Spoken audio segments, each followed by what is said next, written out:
Moi, général de Gaulle, j'invite tous les militaires français des armées de terre, de mer et de l'air à se mettre en rapport avec moi.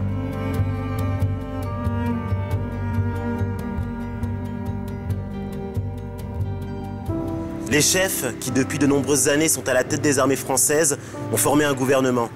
Ce gouvernement, alléguant la défaite de nos armées, s'est mis en rapport avec l'ennemi pour cesser le combat. Certes, nous sommes submergés par la force mécanique, terrestre et aérienne de l'ennemi. Mais le dernier mot est-il dit? L'espérance doit-elle disparaître? La défaite est-elle définitive? Non. Croyez-moi, moi qui vous parle en connaissance de cause, et vous dis que rien n'est perdu pour la France.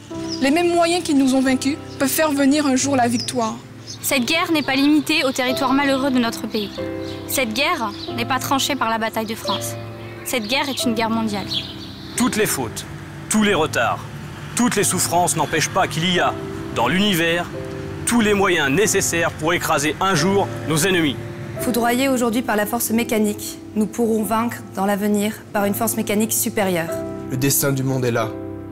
Moi, général de Gaulle, actuellement à Londres. J'invite les officiers et soldats français qui se trouvent en territoire britannique ou qui viendraient à s'y trouver, avec leurs armes ou sans leurs armes. J'invite les ingénieurs et les ouvriers, spécialistes des industries d'armement, qui se trouvent en territoire britannique ou qui viendraient à s'y trouver, à se mettre en rapport avec moi.